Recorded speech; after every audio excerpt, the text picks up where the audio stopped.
Hello and welcome to PFF Fantasy Football Podcast Team Preview Edition. I'm your host, Ian Hartitz, ready to talk all things Pittsburgh Steelers. Joining me, as always, none other than the man himself, Dwain "The Rock" McFarland.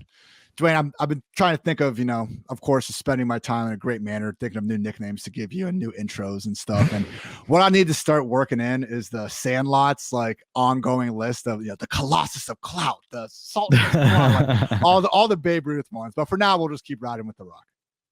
Yeah, look, my traps are nowhere near The Rock's, but it's a good. There could be so much worse. Like, at least you guys gave me like a positive nickname, So, and it's one that I've heard, a lot through my life. I think people just naturally like, oh, Dwayne, the first Dwayne they know is Dwayne Johnson. So it is what it is. But, speaking of, trying to think of a situation where like we can think of the most positive outcome, like how are we going to do this now, like for the Steelers, like look at the quarterback situation, man. Like, this is one of the biggest changes like we have, like of the entire offseason, losing Ben Roethlisberger. And I know Ben was on the way down, but Ben ran the offense and they threw a lot. I think this is one of the offenses that could look the most different from what it did last year, of all the teams, honestly, that we've talked about.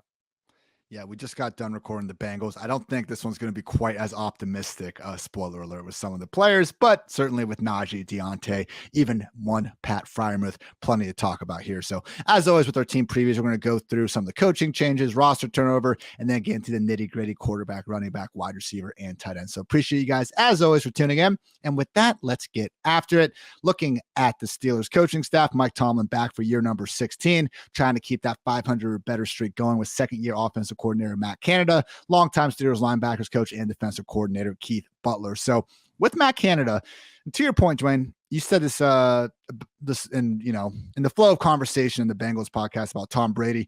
He runs the Brady offense in Tampa Bay ultimately. He is going to be running the offense. And that's what we saw with Ben Roethlisberger last year. And Canada and the Steelers admitted that. I mean, backup quarterback Mason Rudolph straight up said this last March that the Steelers didn't run Canada's offense because of Roethlisberger, specifically saying, but I'm excited this year just to kind of have the dialogue with Matt and move forward with his bread and butter. He's a play action guy. He's a push the ball down the field kind of guy. I think that suits my style well. This is for like that 1 month period where it looked like Mason Rudolph might actually be the Steelers starting quarterback. Obviously now he is seemingly third on the depth chart, depending on how much you believe about OTA reports. But Canada himself, like, don't even take Mason Rudolph's word for it. Canada last June said that we are going to do what Ben wants to do and how he wants to do it. Looking at what Ben wanted to do and how he wanted to do it, just play action on 19.4% of their dropbacks, 31st ranked mark in the league. I know we slander them a lot for that, Dwayne. Tampa Bay, I believe, was 32nd. No one's really calling for Tom Brady to run more play action, but we're talking about Tom Brady and Ben Roethlisberger. Obviously, for a lesser quarterback that, might need some help making the reads, we would like to see that play action increase. And to Mason Rudolph's other point about Canada hopefully pushing the ball more downfield, Ben ranked 41st in average target depth among 44 qualified quarterbacks. I mean, there was a literal laugh track should be made for some of the fourth down attempts that we had last year in this offense. Like, Ben would get the snap, and the ball would be in Najee Harris's hand after like a second and just nowhere to go, even though it was 4th and 10. So, the percentage of passes, not at or beyond the sticks, absolutely pitiful. Also got to look at this offense being 29th in shift and motion rate. So on the one hand, Dwayne, there's a lot of things this offense can do. More motion, more play action, maybe even having a little bit better pace here. I mean, 21st ranked scoring offense was awfully predictable. I don't know if they're going to have really the bodies under center to do it, though. And to your point, yeah, maybe Matt Canada does want to run more play action. Maybe he does want to push the ball down the field more, but it might be one of those offenses that actually tries to run the ball as much as possible and is actually going to utilize these sort of concepts when they do decide to pass. That's kind of how I'm leaning towards it, because yes, this team did rank 8th in pass play rate during non-garbage time situations last year. I don't think they're going to be top 16. Dare I say, man, this could be a top 5, top 10 run offense in the NFL. Yeah, I think if the Steelers can lean into their defense, like, this will be a year that they will do it. Now, their weaponry still, they've got enough weapons in the passing game that they can line up and, decide to throw the ball. Like, the question to your point, though, is, can you do that with Mitchell Trubisky? Can you do that with Kenny Pickett in his first year? And the answer, there's a broad range of outcomes that could occur with that.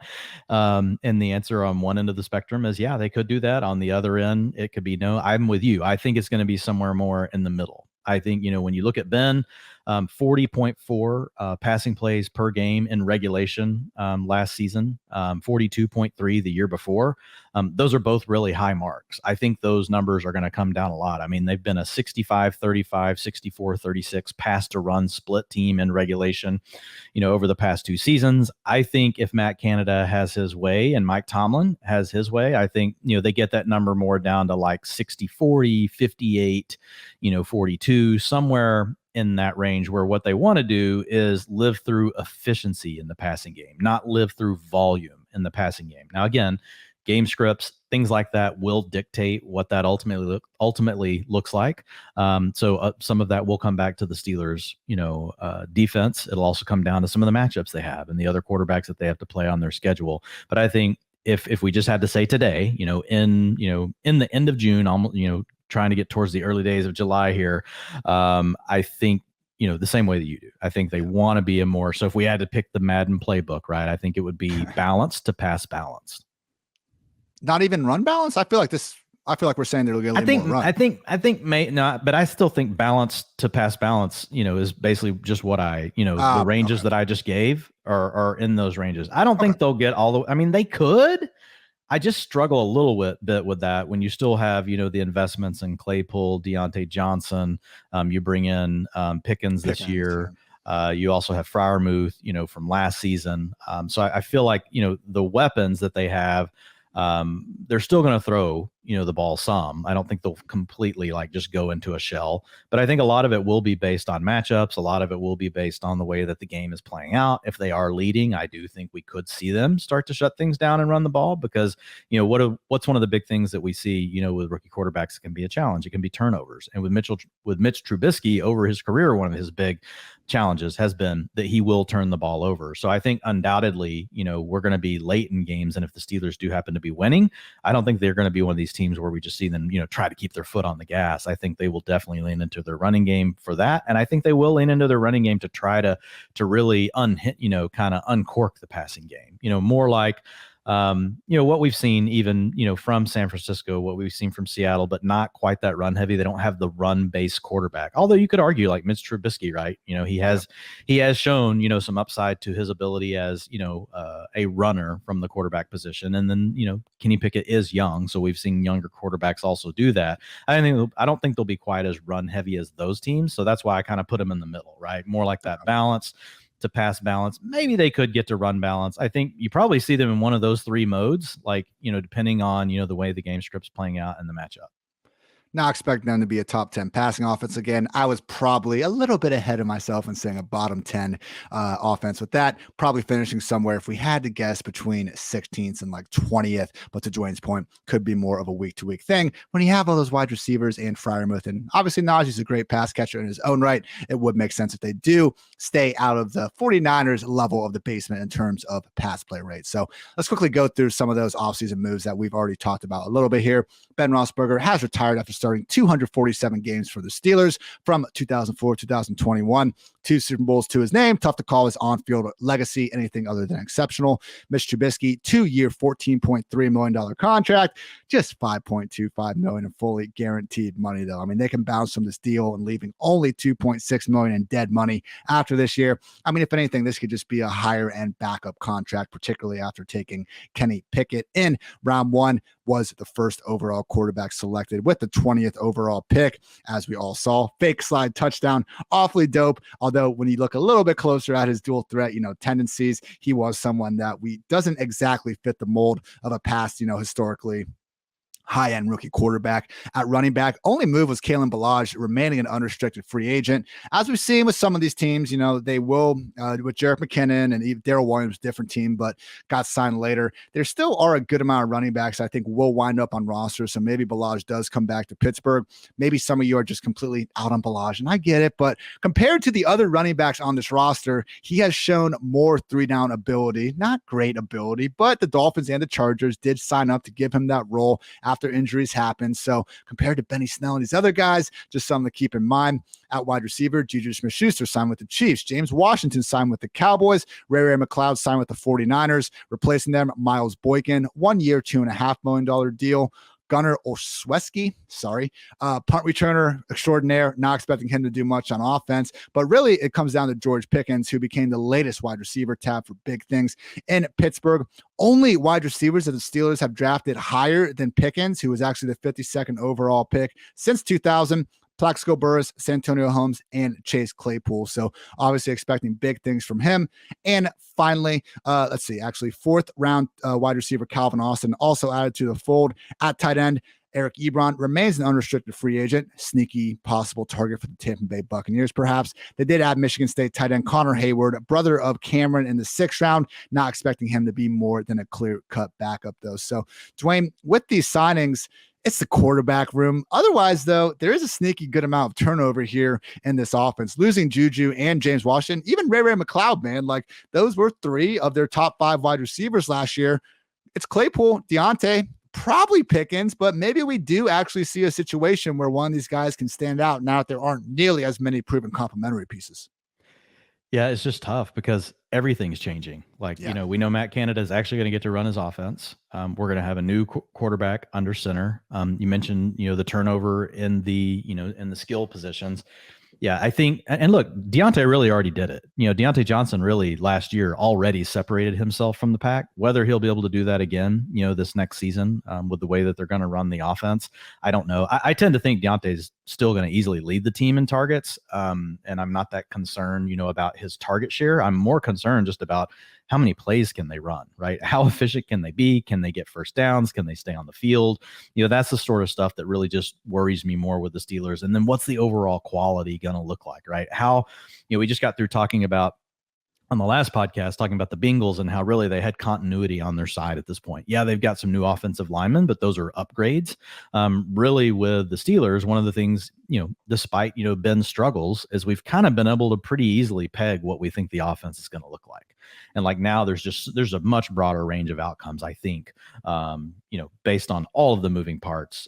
I think Diontae and Najee are pretty safe to be, lead bets in the offense. But I do agree that there's some uncertainty, especially more with the receivers. There's more uncertainty with Diontae Johnson, I think, as far as what his new floor may look like versus what we would think about with a Najee Harris.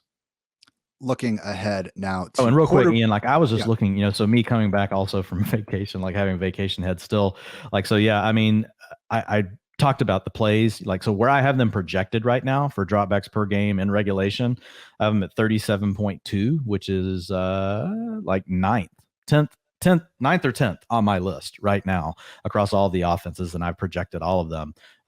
So yeah, you mentioned bottom 10 offense. I don't know that they'll overall be a bottom 10 offense, but I think there's a big change coming in the projected dropbacks per game, where they were up over 40. And I think now you'll probably see them somewhere, between 38 and 36. You said that was still 9th in the league? 9th least. Oh, I have them projected for the Okay. 9th least. Okay. Sorry. Makes a lot more sense. There we go. Sounds good. Yeah. Speaking of those quarterbacks, Kenny Pickett and Mitchell Trubisky, absolutely love when we get news hours before the podcast. That helps it. And we did get that courtesy of the Athletics' Mark Kaboli, who wrote, unless Trubisky gets hurt or plays terribly in camp and the preseason, it's difficult to imagine a scenario where he doesn't start the season as the number 1. Also know that Kenny Pickett worked exclusively with the 3rd string offense during OTAs and minicamp. Not unusual. We're not going to fully know what's going on until the preseason snaps get out here. But this, as our lovely friend Sigmund Bloom points out, kind of has been a constant drumbeat throughout the offseason, Dwayne, that they really are going to give Trubisky the first chance, which is a little bit puzzling when you consider that Pickett's seemingly calling card was the fact that he was the most pro-ready quarterback out of this group. It kind of seems like Trubisky's gonna get the chance, man. And that does set back Pickett for having the opportunity to, I think, put forward just one of these rookie seasons that's worth giving a damn about in Fantasyland. When you look at the handful of quarterbacks that have been able to put up top 12 numbers as a rookie, the 2 main just similarities we see with the group was the presence of a high-end rushing floor, which, again, Pickett, the fake slide was very cool, but he did not make a habit, especially on design runs, of being used that often as a rusher.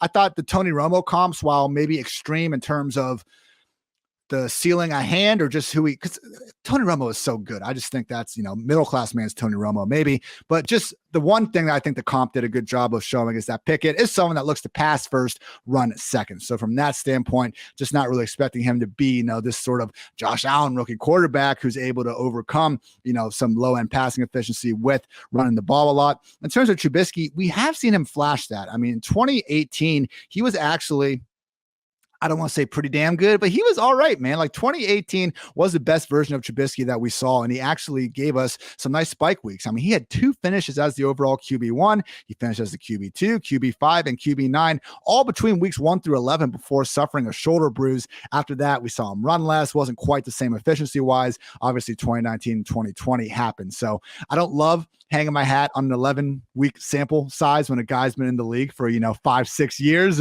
With that said, Dwain, Trubisky has had a slightly higher fantasy ceiling than what we've seen from a lot of other, relative bad quarterbacks in the NFL. So the question is, now that Trubisky is, I think, objectively surrounded by the best weapons of his career, could Trubisky carve out a role as a poor man's graphic guy, Josh Allen, young Josh Allen, where he's a better fantasy quarterback than real life?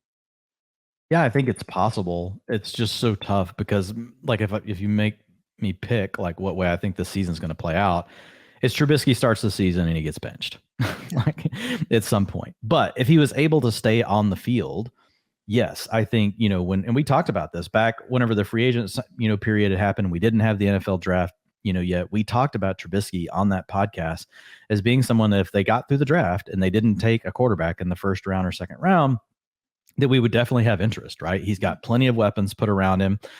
You could actually see him as being someone that might, really excel in the offense that Canada wants to run, where you're going to use more under center stuff. You're going to let him use his legs to run bootlegs, play actions, get more motion, different things involved to create, better looks for Trubisky before the snap and right as the football is being snapped. I think those could all be positives, for Trubisky. I think the big fear for him is he's just a turnover machine and he gets sacked too much, So, I mean, if you go back and you look at Trubisky, pretty much every season he's over the NFL average, in sack rate, for his career. His interceptions per, drop back are over the league average for his career. So I just worry that he's going to have to tame the turnovers and the sacks, the forced fumbles, all those things, because I think when you have someone like Canada that wants to live more through the efficiency in the offensive game and a defensive minded head coach in Mike Tomlin, I think there's just a lot of risk for Trubisky ending up, fumbling his way or turning the ball over. And that's going to ultimately lead to a situation where he gets taken off the field. If he can manage to take that step forward, to your point, yes, I think the rushing profile is strong enough. Like, it's more along the lines of, a Ryan Tannehill, right? It's not on the level, right, of Trey Lance or Jalen Hurts or any of these other guys. But I mean, he could come through, in a 16, if he could play a full 17 game season, like, he might be able to eke out 450 yards rushing and give you 4 or 5 rushing touchdowns. And that's quite a bit. Like, if he just comes through and he's at least average in the passing game, that would make him an asset in fantasy that could be definitely streamable in redraft, and in best ball, definitely going to have a few weeks where he's going to hit for you. What you said, though, about Tomlin and Canada, it makes me think that Trubisky's like best case scenario could almost be like what we saw from Jameis during the first 7-8 weeks of last year, where, yeah, a couple weeks, everything goes right, makes some big time throws and actually pops up on the fantasy sheet as a top 10 guy. But I just more I think about this offense, man. We really think they're going to turn it over to Mitchell Trubisky and just let him throw the piss out of the ball week in and week out. Really not expecting that. I think there could be a lot of games that, maybe not a lot of games because this team isn't exactly profiling as an elite team, but man, if they can build a quick lead, even 10, 14 points or something, I wouldn't be shocked at all to see Trubisky racking up games where he's not even surpassing, 25 dropbacks. And with the rushing ability, he does have it, but I don't think it's going to be something they necessarily lean on in terms of the designed run. So we talked about Trubisky a little bit. Here's what PFF's 2022 NFL Draft Guide, courtesy of NFL draft expert Mike Renner, had to say about Kenny Pickett. Where he wins QB feel. Pickett has a natural feel that's uncoachable in a lot of ways, whether it's throwing guys open, understanding receiver leverage, avoiding the rush, or keying blitzes. Pickett gets a lot of the little things already. What's his role? All-around QB. Between his combination of experience and NFL translatable skills, Pickett is as ready as any quarterback in the draft class to start out the gate. The question is, how high is his ceiling? where can he improve? Processing speed. He has to speed up his process in the league. He'll work through reads under the assumption he can always buy himself more time. Ball out has to be his first thought at the next level instead of break pocket. Not exactly what you want to hear, Dwayne, when he's entering the season behind PFF's 30th ranked offensive line. So looking at this, I think the big common narrative for the Steelers passing offense, at least last year, while we had to watch Ben, just really have the worst season of his career. And at that age, how could you really blame him? But the idea was that how could this passing game get even worse than what we saw from last year, where they finished 27th in EPA per pass play in the league? But man, Dwayne, between Trubisky and Pickett, are we really that certain? Like, do we really want to go to war with Trubisky and Pickett over the quarterbacks that finished lower than them last year? The Texans, the Jets, the Bears, the Giants, and Panthers? I think the answer could be yes, but it really is an argument. Even if this is going to be a better passing game than we saw last year, I'm not so sure that we, could objectively rank them better than like 25th or 24th. So overall, I really don't think either of these quarterbacks, even in best ball, have too much of a ceiling worth chasing, particularly in redraft. Maybe we see them continue to open up the offense, but man, for us to get excited about either guy, I think we would need to see a week 1 to week 2 pass play rate that's actually flirting with an above average mark and some sign that Trubisky can get back to his 2018 early season self, and or Pickett looks as pro ready as some people are lauding him out to be. With that said, though, PFF projections rank both quarterbacks outside the position's top 30. Right now, I have Pickett as my QB 30, Trubisky as my QB 34. What are your overall thoughts on getting exposure to these guys across different types of fantasy formats? Yeah, I think if you're gonna do it, it can only be in best ball, and they have to be your QB3.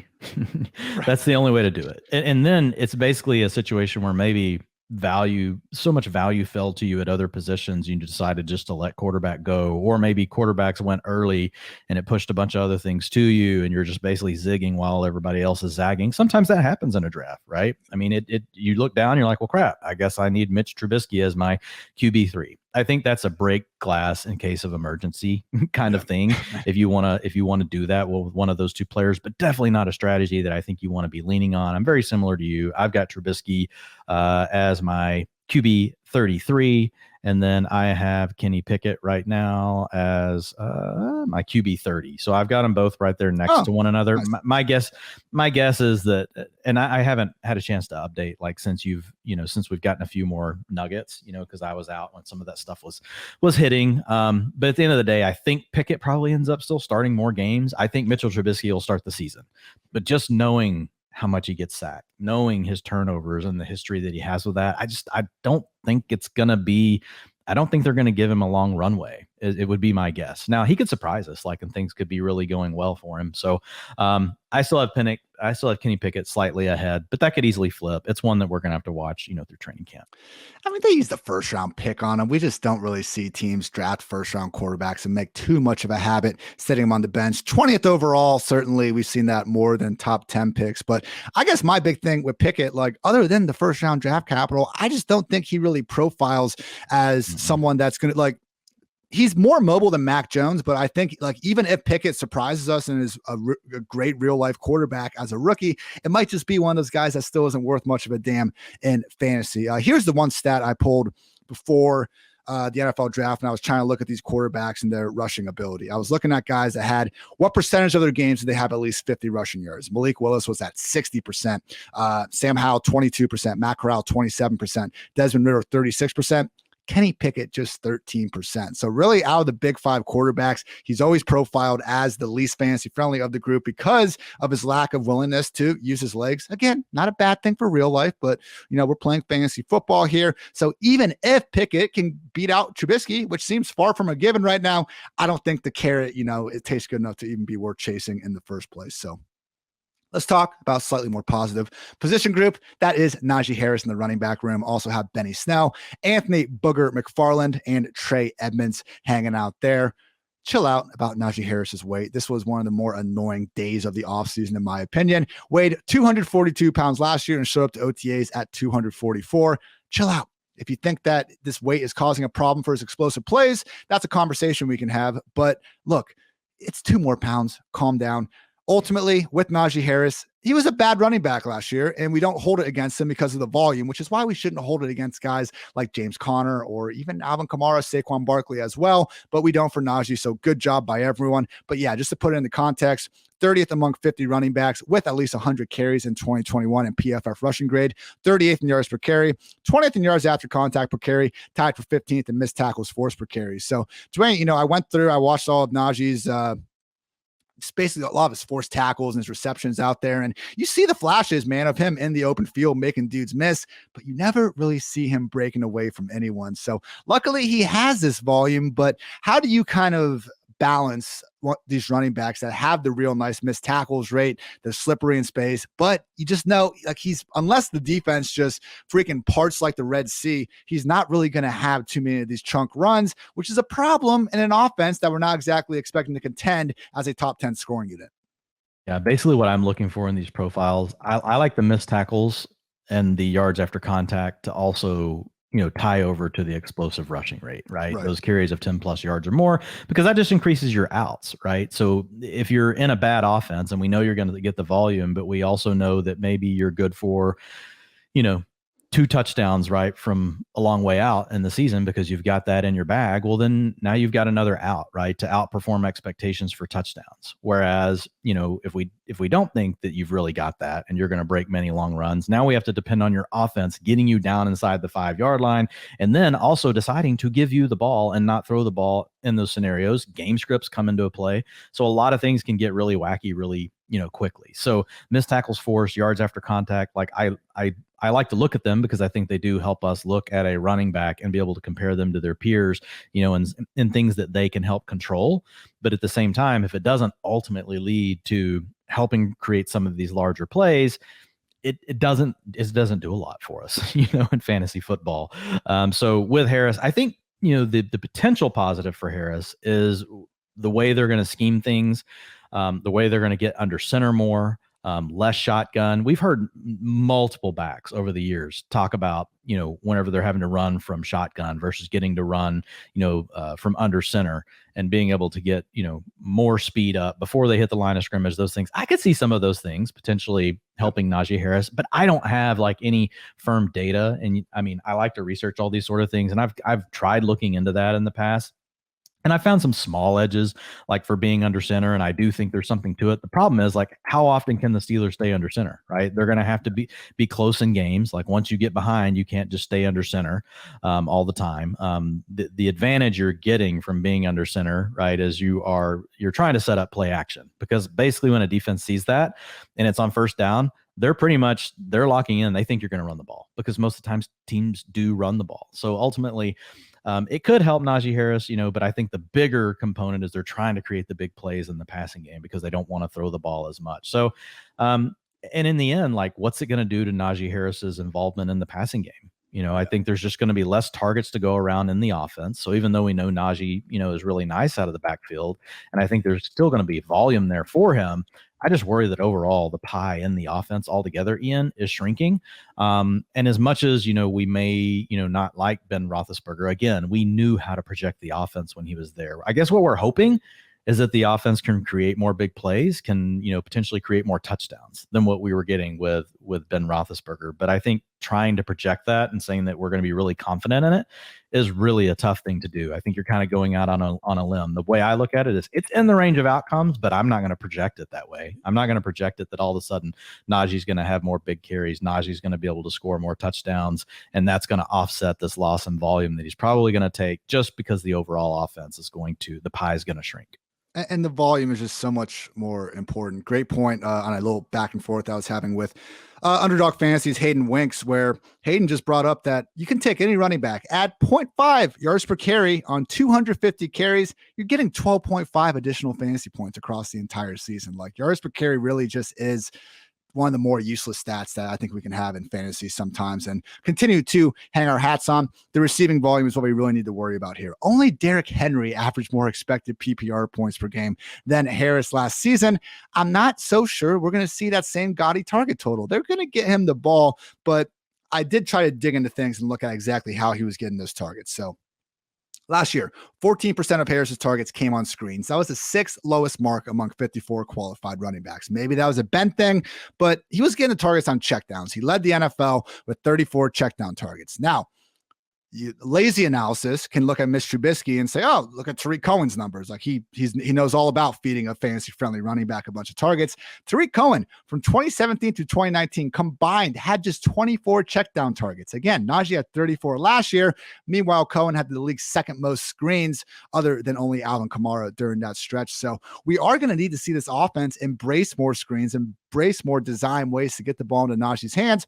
I'm not saying they won't do that. He's going to be their bell cow again, but we are starting to make some jumps here. Also got to consider this offense not nearly being as good. And even though PFF projections have Harris as the 3rd ranked running back in terms of total touches going to next year, I just more and more, Dwayne, I wonder if I am a little bit too hefty on Najee as my RB4.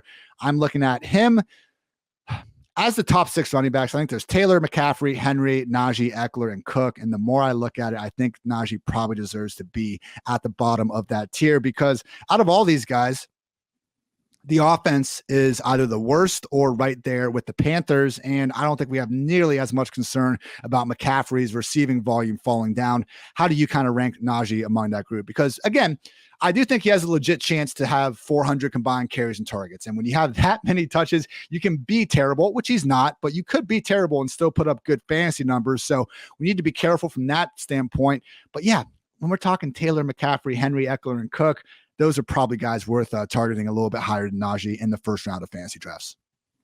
Yeah, I battle the same thing, with Najee. It's really all volume based. Like, here's the thing. When we look at his backfield mates, that's the challenge. There's no one.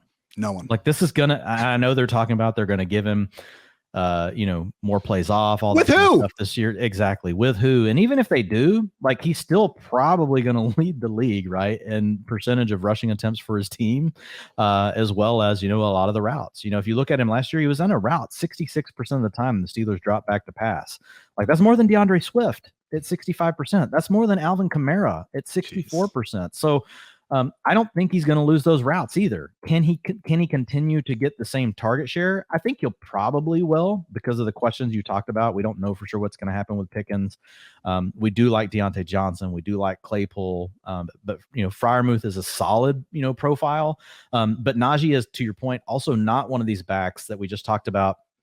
On the last show, he's more like a Mixon, right? He's a behind the line of scrimmage. He doesn't have this ADOT past the line of scrimmage like Kamara, Eckler, McCaffrey, these guys that are really more incorporated year over year, season after season, no matter what, right? Their coaches find a way to keep them involved in the passing game, no matter what other weapons they may have on the team.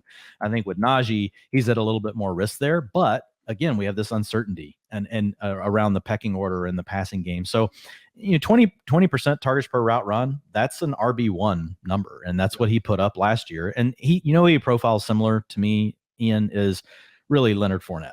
Right. His targets per route run are very similar to what Leonard Fournette was, even early on in his career. Nobody ever really gave Leonard Fournette credit. But Fournette, the thing he's done is as his, career has progressed, like his average depth of target has gone up. Like even last year, it was a 1.0, which is high for a running back. A lot of people like, what, 1 yard? For running backs, that's high, folks. Like McCaffrey at a 1.9. Negative a lot of times. Yeah. Eckler was at a 1.6. Most running backs are negative. Most running backs have a negative average depth of target. And again, that's where you're thinking about the check downs to the swings, all the stuff you're talking about. So yeah, I think, and also playing under center, you're not going to get as many check downs, right? Because you are looking to push the ball down the field. So overall, I'm with you with Najee. I struggle to like push him lower because, we've only got this one, he's going into his second year, but I mean, he will be 24.5 years old. People, I did a tweet, about him and Barkley. He's only 1 year younger than Saquon Barkley. Saquon Barkley is going to be 25.6 when the season starts. Najee's going to be 24.5. I know you and Edwin Porras talked a little bit about age versus touches. Tage Seth did some great work that folks can go look up about running back workloads, what it looks like for the rushing yards over expectation. And he tied it to touches. I know that Porras was a little bit more based on the age that the running back is. And so when you look at something like that, I mean, Najee is really, he's not like this spring chicken. I'm not worried about him falling off, just being like, oh my gosh, Najee Harris is just not going to be able to be a bell cow back for another couple of years. I think he's fine, but it really is all about volume. And in an offense where you've got a shrinking pie, I just get concerned with Najee. And honestly, I have not clicked Najee Harris's name in any draft yet. 0. RB6, but I hear you in terms of taking other guys around that spot. Is that where you have him? I have him as my RB4 right now, but I am struggling with it because I never take him. But the problem is, like, I'm not passing him for the other backs. Like, I'm not taking Derrick Henry really either, but Derrick Henry goes a little bit after Najee in most drafts. So if, I have clicked on Henry's name because he's slid down the board and I've taken him. It's more about the receivers that are going in that range. And I usually end up clicking on the receiver. And a lot of it, again, some of this comes back to the format you're playing in. Like, so if I'm playing in DraftKings Best Ball over the last week where I've really been, drafting, it's full point PPR and you have to start 3 receivers.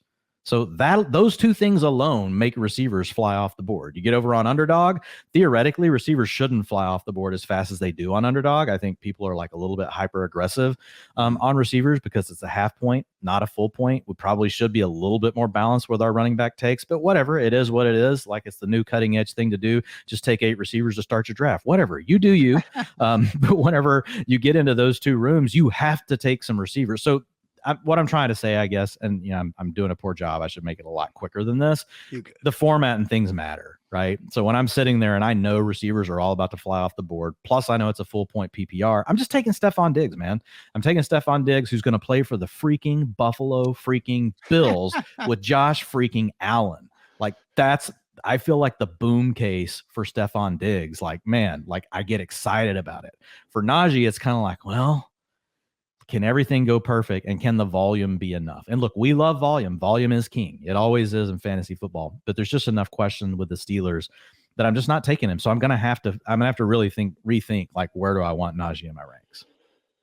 Post draft, non-super flex, best balls, I have taken Najee once in 25 drafts. So yeah, man, you're right though. Once you get down on the clock and it's like between him and one of these wide receivers, I'm taking the wide receiver, and the volume really does make it tough to move him underneath those other guys, but it's certainly a tier. It's volume, and he's only going into year 2. So like, those 2 things together just make it so, to your point, tough. And man, that 66% route runs per drop back, even with the pie shrinking, like that's an elite number, right? And could his receiving volume shrink some? It could, but it could also just stay exactly the same. And if it does, it's going to be hard for Najee to not finish as a top 5 back. It's just, I guess when I look at it, I don't see the big boom case for Najee. I don't see the deal where I'm like, with Derrick Henry, at least we've seen with Henry, he can break the long carry, even though like his explosive rush rate has come down. Henry is a guy that, like, we've seen him repeatedly in his career break off the 50-yarder.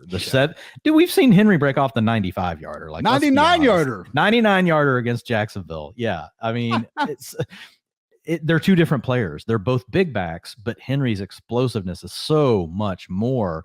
It just gives you a wider range of outcomes for his upside because of how many touchdowns he can score. So yeah, it's a challenge. It looks like Benny Snell will be the next man up should Najee have to miss time for any reason. Did you just call him Snell or Snail? Snell. Can we just call him Gary I think after Gary the Snail?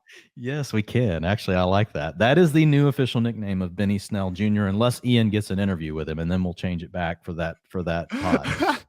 Just from now on, we're not going to even say Snell. It's just going to be, all right, behind Gary. Najee, we got Gary. Okay, so Gary has at least 15 carries on 8 separate occasions over the years, which actually surprised me that he had that many games with that many carries. With that said, just 22 targets in 46 career games. Like, if Najee goes down, Dwayne, where are we ranking Snell? Like a borderline RB2?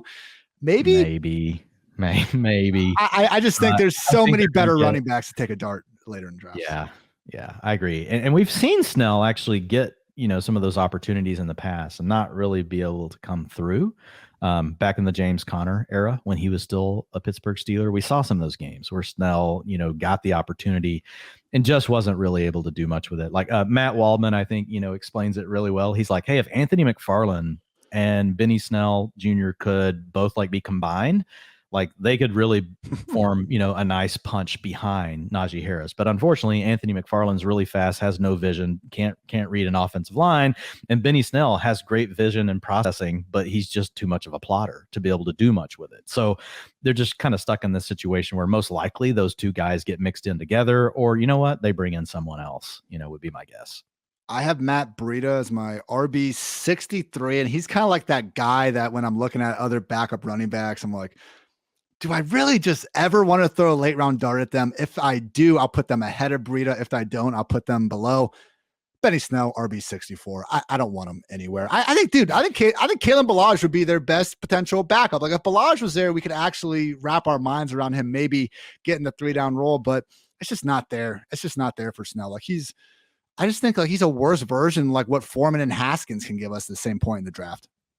I have him at 79, and you don't ever see him get drafted. Rarely see him get drafted. So yeah, I don't really see any reason to mess around with Benny Snell or Anthony McFarland for that matter. Before we get on to the wide receiver discussion, I want to shout out our leading sponsor of the day, Manscaped, the leader in below-the-waist grooming. Now trust them with the whole shebang. Join the 4 million men worldwide who trust Manscaped by going to manscaped.com for 20% off free shipping with the code PFF. Manscaped's brand new Platinum Package 4.0 is the biggest bundle they have ever offered, giving you a bulk discount on Manscaped top products. Get 20% off and free shipping with the code PFF at manscaped.com. That's 20% off with free shipping at manscaped.com and use code PFF. It's time you enjoyed the finer things in life and get yourself a platinum package for your platinum package. Also, everyone, the best place to play fantasy football this summer is Underdog Fantasy. Underdog is going to double your first deposit up to $100 when you sign up using the promo code PFF. And all you need to do is play 10 of those dollars using promo code PFF, and you'll get a free PFF subscription. So what are you waiting for? Head on over to underdogfantasy.com or the App Store, play $10 with code PFF, and draft your best ball mania team today. I thought this would be one of our hostile conversations, Dwayne, because we've kind of talked about the difference in opinions on Diontae Johnson and his actual standing among the game's most elite receivers. But and again, when we talk about all this stuff, 24/7, 365 days a year, I think we're more attuned to kind of the changes in ADP than maybe some others that are just more so looking at things once they're ready to draft in August or so. Diontae has been a faller in the wide receiver 2 mess. And as we've talked about, after you get past the top 10 or 11 receivers, you have issues with really all these guys, whether it's their quarterback, whether it's just being a crowded offense. I mean, I went through the top 24 wide receivers in Underdog ADP. Only 11 of them are playing with the same quarterback that they did last year. Now, I understand Cortland Sutton, Judy, like there are guys getting a quarterback upgrade, but man, like there's just question marks for all these guys. And now to see Diontae Johnson down at wide receiver 19, I'm cool with him there. That's actually where I have him ranked. So just to be clear, my issue with Diontae was more so when he was going as like a legit borderline wide receiver 1, because man, I don't think he is quite that good to warrant that in an uncertain situation. If you look at him, in 2021, I looked at his ranks and these metrics only on targets that were deemed accurate in the receiver's frame and or away from coverage. So these are just some of the stuff we can look at behind the scenes at PFF. So I want to take out all the bad bend throws and just the inaccurate passes, basically. So we had 84 wide receivers get 25 such targets. Here are Johnson's rank. PFF receiving grade, 62nd, yards per target, 59th, yards per reception, 59th, QB rating when targeted, 47th.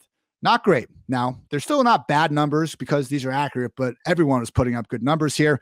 I do just think he was more of a result of volume as opposed to someone who is necessarily earning it and doing big things with it. Then again, as we talked about with Najee, who really cares if you're getting this much volume? And only Stephon Diggs, Devontae Adams, and Cooper Kupp have more total targets over the past 2 seasons. So he can do it all. We see him. He burnt Jair Alexander for a long touchdown. Now it kind of seemed like Jair is really good when he does give up a random play at, immediately finding a teammate to look at and maybe, putting the thought of doubt into the viewer's head. Like, oh, maybe someone was supposed to be over the top there. But man, Dwayne, I will say I watched all, I think, because without no plays, he had something like 180 targets last year. Me just having a big social life, I went through and watched every single one of those targets at some point last week.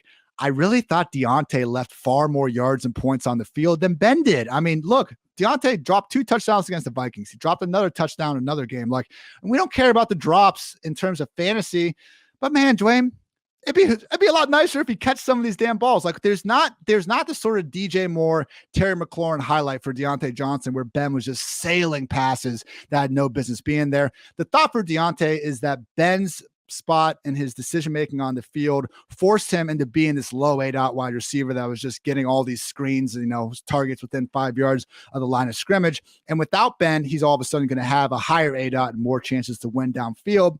I'm just not super convinced that that's going to be a good thing for him because I'm not so sure he can actually turn those types of targets into the sort of high-end receiving production that we see guys, the DK Metcalfs of the world that get 120 targets and are still able to work as, a top flight wide receiver with that. So those are my overall thoughts on Diontae. Again, he deserves to be the projected target leader and not wide receiver 19. Still anyone's idea of a very good receiver. I'm cool with him there. But give me your overall thoughts on if we should be overly buying Diontae because he is now affordable and able to get in that range if you feel like it. Yeah, so let's just start with this. You don't have to buy Diontae Johnson even at ADP. Like if you're going to draft 20 times this offseason, 100 times, 500 times, I don't know. Like you're going to draft 5 times. Like you're going to have in 5 drafts, you will get one opportunity, I promise you, to just draft him after he falls past ADP. And so mostly that's what I've been doing. And that's how I've been treating really the whole tier of the guys that are not in the good offenses. Like whenever they fall down, because everybody is like all of a sudden just boost every receiver, in the league above them. And they just take all those guys like a round early. And then all of a sudden I'm sitting there and I've got DJ Moore falling back to me in the 5th round. I'm just like, yes, Diontae Johnson fall back to me in the middle, late 5th round. I got him I think round 5, pick 12 the other day. I just clicked, yes, I would like to take Diontae Johnson. Where I'm not taking him, is in the 4th round whenever it's headed back down, right? Or well, depending on which end you're drafting from. I'm really not taking him in the 4th round. Like I've got other players I'm prioritizing and I'm really treating that whole group the same. The one thing I'll say with Diontae, I agree. Like I set the drops aside. They have been consistent enough with him that you worry, like, is it going to be, problematic over time? It's obviously it's like the yips or something, like it's in his head. But typically drops are not sticky. Earning targets is really the more sticky thing. And the thing I'll say with Diontae is he does play outside. He plays against a lot of the best corners. He sees more of the rolled coverage. He gets treated like a true alpha receiver. And if we want to just isolate him down to the easiest thing to look at, which is whenever you're facing true single man coverage, meaning it's just you, mano a mano. And it could start off like as a cover 4 concept that turns into truly a man, defense on the backside. So all those times whenever he's truly in that man v man situation, of all the receivers in the league last year that at least saw 100 snaps in that situation. If we want to look at Diontae Johnson, here are the names that are above him: Mike Evans, Keenan Allen, Michael Pittman, Cooper Kupp, Jalen Waddle, Brandon Cooks, Cole Beasley, Justin Jefferson, Jacoby Myers, and Diontae Johnson. If you want to get rid of the slot receivers, right, you're going to lose Jacoby Myers, you're going to lose Cole Beasley, and you're even probably you're going to lose Cooper Kupp, out of the mix. And we're not saying you got to discount, Cooper Kupp. And then, Keenan Allen also gets to work from the slot. So if you just truly want to compare him to the guys that get to work outside and how well is his ability, to get open, which is a step or more of separation versus his defender, then Diontae Johnson is a really good player. And even when you read this list, like it's a who's list of like really good fantasy players, right? And that's typically how I judge a list. Like that's the litmus to like, hey, does this stat maybe matter? Like when all I see are really good names on there and like an occasional other name might pop up, like that's typically a good indicator. Also, just from a standpoint of being able to demand targets whenever he did get single man coverage, meaning Ben trusted him to get open, right? Not just force it to him because, everything is schemed up and designed, is because he can actually get open. Like he was a top 5 receiver as far as demanding looks, targets per route run versus man coverage. So I think there's a lot of good things about Diontae Johnson's profile. I think he is an elite young receiver. But having said all that, Ben was part of the problem, but are we really getting an upgrade at quarterback? And is there still going to be the same volume?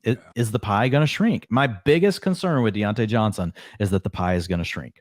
All of a sudden, we're going to go from a team, that was in the top 10 and drop back rate to a team that could be, ranked 20th, could be ranked, heck, they could be ranked like 22nd, 23rd in drop back rate, and their plays per game could go down. And those two things combined, it's just, it could end up being problematic for Diontae Johnson, but I have no problem ranking him, to your point, as we're on the same page, number one guy on the offense, but his target shares, his targets per route run. I mean, his targets per route run have been 27% 2 years in a row. Like, so it's really hard to be that good. Like, that's elite. That is top end wide receiver one.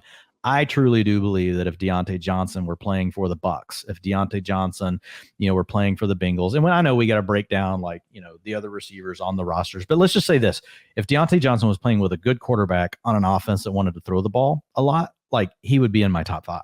Like, but he's not. That's the bottom line. He's not. So having said all of those things, and just kind of, I wanted to throw a few things out there for context, on Johnson, looking at the rankings right now. And I basically already stated my piece. I'm taking him when he slides past ADP, but right now I've got him ranked as wide receiver 18. Over at FFPC, he's going wide receiver 16, thanks to Fantasy Mojo for that data. And then over on Underdog, like you mentioned, I think it's wide receiver 19 right now. So typically, I've got him ranked right in line, with where you could take him. But I don't feel like I ever even have to take him at ADP, because it's like every 5th draft or so, people are just like, screw Diontae Johnson. One of these 3 guys, the whole room, every draft will decide for you. DJ Moore, Diontae Johnson, Terry McLaurin. The other name that will slide, man, I was 1 pick away from DK Metcalf in a draft at like pick 65. Like, I was the next guy, and the guy waited forever. Total drain down, probably an auto pick. I don't know. He didn't know what to do. I think he was like, DK Metcalf, what do I do? Why is everybody fading him? And I was like, man, I have 0 Metcalf, but I want a little bit of exposure. And so with that whole group, really the way I'm getting exposure right now, I've noticed in these drafts, just pro tip for you guys, one of them falls in every single draft. So you don't have to force if you're going to draft multiple teams, you don't have to try to force it with any one of them. It's accepting that we don't know everything that's going to happen with a lot of these uncertain situations. I mean, we'll give AJ Brown the benefit of the doubt and just the incredible things he's been able to do. But after him, like Pittman, McLaurin, DJ Moore, Cortland Sutton, DK Metcalf, Diontae Johnson, Jalen Waddle, Gabriel Davis, Marquise Brown, Rashad Bateman, Allen Robinson, Adam Thielen, Brandon Cooks. Like, we can bicker about if maybe 1 or 2 of those guys, I'm sure Thielen's much lower for you, Dwayne, but out of that group, like, there is at least one gigantic red flag for like everyone. So that's why with Diontae, it's one of those things where, like, yeah, we can pick apart his profile a little bit because of this surrounding offense and the chance for the pie to shrink. But again, for every other guy in this tier, there's also that problem. So I think you put it best. You basically let the board kind of fall as it falls, and then take the cheap guy that you end up getting a value on. Let me ask you this, Ian. So, I mean, you've done a lot of best balls too. Like, where I get kind of a little torn, and right now I've got Diontae above, Allen Robinson, but like, I found myself sometimes just like, okay, I'm going to take Allen Robinson here. Like, I wasn't doing that, like, when the offseason first started, but now I'm mixing him in. And the other part of that is that the Rams schedule is just so nuts, right? They've got to play all of these big games against all these other big quarterbacks. They play in a good division. They're playing against, the AFC West. We've covered that multiple times, but there's a ton of room for huge fireworks on the Rams offense, even as the number 2 receiver versus Diontae Johnson as the number 1 receiver on an offense where we're like, we're not quite sure like what's going to happen, So I'm still typically taking Diontae Johnson, over, Allen Robinson.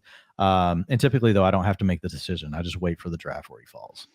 My number 1 highest exposed wide receiver right now is Terry McLaurin. Number 2 is Chris Olave. And I still try to look myself in the camera and say that I don't have an Ohio State bias. But truly, everyone, Terry McLaurin. They are good. They are good players, Ian. Yes. So you have that.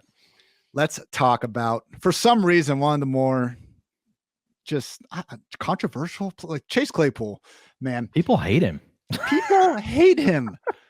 My God, like, really, out of all the players in the NFL, you guys can't find a worse guy to hate and bark about than Chase Claypool. I'm sorry that a player who has to every single play shake free from a world-class athlete who's being paid to shut them down, then has to run over the middle, jump up, catch a ball between heaven and earth as a safety is trying to take his head off, then come down with the ball and hopefully run away from the dozens of linebackers and scary defensive linemen that are on his tail. We're going to chastise that guy for having a little bit of irrational confidence in his head. Like, to me, it doesn't seem like anyone asked him if they think he's a top 3 receiver. Those are the worst situations. I think Claypool kind of came out and said it on his own. He's literally gotten like a week's worth of slander thrown at him for just saying that. But it's like, my Since God, when do we not want a receiver with confidence? Why is this a bad thing? That's my point. The guy scored 13 touchdowns in 17 games as a rookie. Like, that's pretty damn good, man. I'm not surprised that he has that sort of belief in himself after being able to pull that off. And to your point, like, since when is this a bad thing to consider yourself like that? So, of course, it also comes back to the perceived lack of maturity, where Chase Claypool had the worst 8 catch on 9 targets for 93-yard game ever against the Vikings, when this game was such a freaking disaster. Like, what? Wasn't Minnesota up like 28 points? Like, Claypool helps them get back into it until he doesn't, and he has a dumb move. He celebrates too long. Eric Kendricks had a nice little veteran move, knocking the ball out, but that shouldn't have even been in the realm of possibility, because he should have just given the ball to the ref. We can all accept that. And the next week, yes, his snaps went from, actually, they were 59% in that Vikings game, 63% the next week. They were actually dipping a little bit. By the time the playoffs came around at the end of the year, though, he was back up as an pretty much every down receiver. Like, again, Dwayne, it's with Claypool, all the things, like, if we just showed Chase Claypool's profile, all of his numbers, all of his efficiency statistics, we said we have this likely number 2 receiver in the Pittsburgh offense, like, he'd be going, I think, a good 5 to 10 position picks ahead of where he's going now. But because it's Chase Claypool, people are making a stand against him. I think he's one of the easiest, like, mid to late round values out there right now, because he's just being dinged for a bunch of stuff that has nothing to do with how we should be projecting him for 2022. Yeah, I think with Claypool, the biggest takeaway for me there's 2 things. Claypool checks a ton of boxes, as far as being someone that could still end up with an elite breakout season. Now, the same things that are going to hold Diontae Johnson down, right? The offense, I think those things, the quarterback questions, they're obviously playing into his ADP. But the second thing is, like, it's cheap. You're not having to spend a big pick to get Chase Claypool on your fantasy roster. Like, he goes in the 10th, 11th round. So for a receiver that's done the things he's done over the first 2 seasons, and being able to get them in the 10th or 11th round of a fantasy football draft, like, it's just not normal. We don't normally have players that have done what he has done that you can get at that sort of a discount. Normally a guy like this, I would expect Ian to still see him be a 7th round pick, not a 10th round pick. So I think the easy part is, like, just ADP is giving you a gift with Chase Claypool. Like, he could still be a breakout player in this offense. We know there's a lot of moving parts, to your point. If there is one offense we had to point to this offseason, I know we're not completely through all the teams, but of all the ones we've done so far, yes, we like Diontae Johnson. We think that, he is really good at earning targets, or at least I do. And so I like him. But at the same time, like, I'm not just going to sit here and rule out that with all the moving parts that Claypool doesn't have a shot at leading the team. And the thing is, Chase Claypool doesn't have to do that. He can just lead the team in touchdowns, right? They get him involved in all sorts of ways. And I think Canada is going to be creative. Like, they put him in motion. They give him the ball as a runner. They throw him screen passes. They throw him quick pop passes. They throw him the high point ball. Like, he's a major weapon. Once you get inside the 10, there's just so many things that Chase Claypool can do.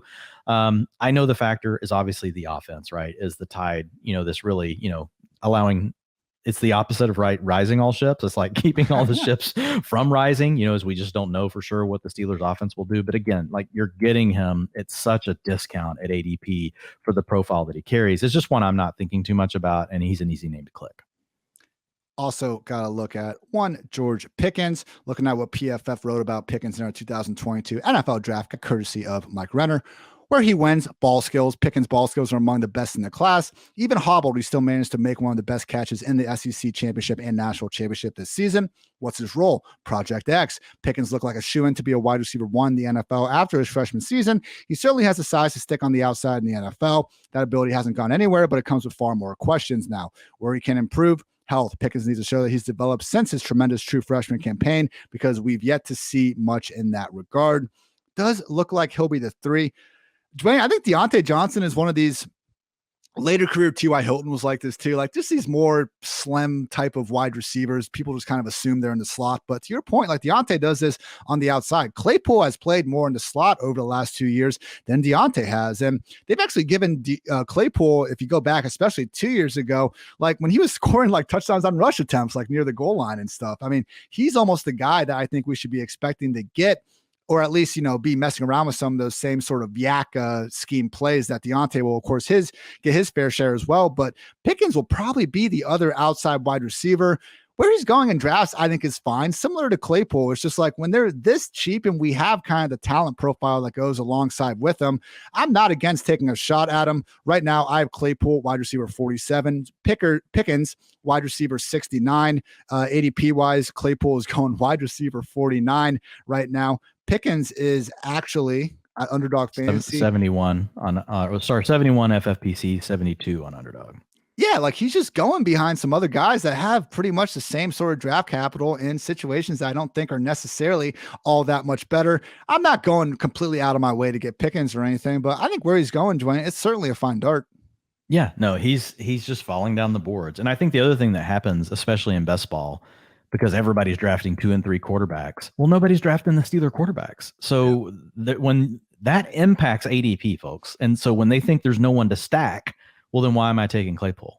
That's why Diontae Johnson falls down the board in some of these, So, I mean, it's one, you're in a bad offense, but the other part is what people are thinking. And part of the psychology is, well, I can't stack them with a quarterback later. Yeah. And so I think at some point you have to say, okay, that's all great, but I don't need every receiver on my team to be stacked with one of my quarterbacks. At some point, I just need talented players on my fantasy football roster that I can get at a good ADP. And so when I can get George Pickens, he's a guy that I take plenty. Chase Claypool, guy that I take plenty. And it's all about the ADP. With the other guys that are going so early, and you're having to deal with the bad offense, like that makes me a little more leery. But once we get into round 10, 11, 12, 13, 14, I don't care about the quality of the offense quite as much, right? Yeah. Still, if I've got a wide receiver 3 on a team versus another wide receiver 3 on another team, and the wide receiver 3 on the other team is going to be a top 5 offense, sure, you're going to lean to the team, right? That's got the better receiver. But guess what? ADP is also pushing those guys up the board because everybody wants to do the double and triple stacks with their quarterbacks. So it's not all just about the talent profile of some of those players that is not the only thing moving their ADP. It's the fact that can you stack the quarterback, with the receivers or can you not? And so I think sometimes, to your point, Ian, you have to be, I think the new word we want to use now is unique, not contrarian. Like I think Chase Claypool, I think, looking at a guy like George Pickens, they're great opportunities to do that because they don't cost you a lot to do it. And you're getting access to the talent profile that you want access to. Talk a little tight ends before we get on out of here. Pat Freiermuth, of course, Zach Gentry, and 6th-round rookie Connor Hayward. Freiermuth was good as a rookie, and he had the touchdowns. He had a pretty nice highlight film in terms of making contested catches in the end zone. I was underwhelmed when actually looking at some of his more advanced underlying statistics. 53 tight ends had at least 25 targets in 2021. PFF receiving grade, we did see Freiermuth ranked 9th. Yards per route run, though, 24th. Yards per reception, 50th. Targets per route run, just 15th. Just one target all season on a pass that traveled at least 20 yards in the air. Maybe that was more of an aspect of the offense. Ben Roethlisberger having that low ADOT, not being willing to hold the ball very long. I would be willing to give him that benefit of the doubt. With that said, I don't know if Freiermuth is going to be one of these players the Steelers are consistently asking to run down the seam and try to make these big plays. Someone that could make more out of their, 60, 70 targets potentially than your usual tight end. I think Freiermuth might need to get there with the touchdowns. And Dwayne, I bring it up like every podcast when it's not about the Steelers, but I still haven't heard a good reason why Zach Gentry ran more routes and played more snaps in the most important game of the season, and that Steelers wildcard loss to the Chiefs.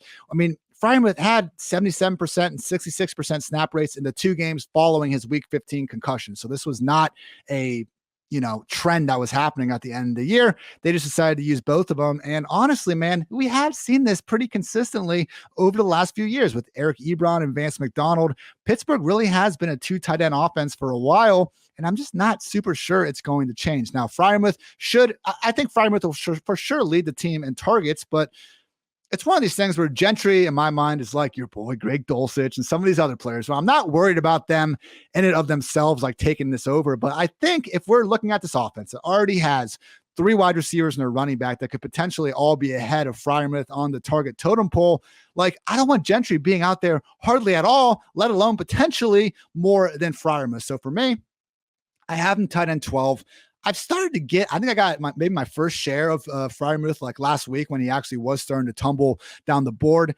Again, I don't think he's bad by any stretch, but it was more so earlier in the offseason, like just shooing him into the top 10, like no questions asked. That was kind of where I drew the line. So I guess I'm worried about the overall big play potential here that we really didn't see last year in an offense that could certainly take a step back in the scoring department. Where do you fall on Freiermuth, who right now is going off the board over Underdog Fantasy as, let me pull it up.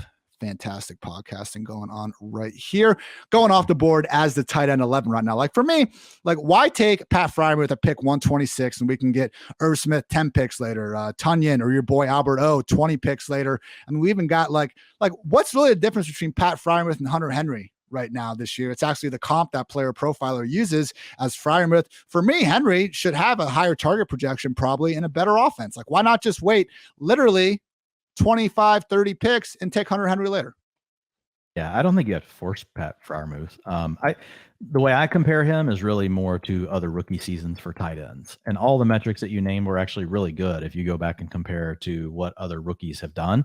And so I think, his first year was really good from that aspect. The negatives that you named were true. Like he does not get down the field deep.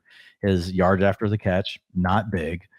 His explosive play rate, 9%, which was terrible. So remember, those are receptions of 15 plus yards or more divided by your targets. That's your explosive target rate.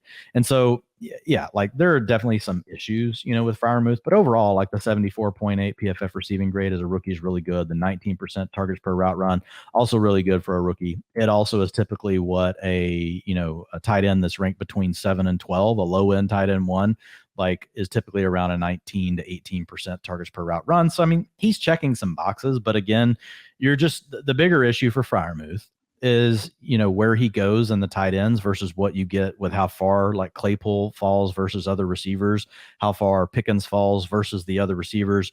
Freiermuth is still being taken, inside the top 12 at his position. Right. And so it just makes it tough because the tier is right there where you've got Dawson Knox, who did live on the fumes of a really good offense, but he's in a really good offense. Yeah. Irv Smith Jr., who we both love, I've got in the same tier, with Freiermuth.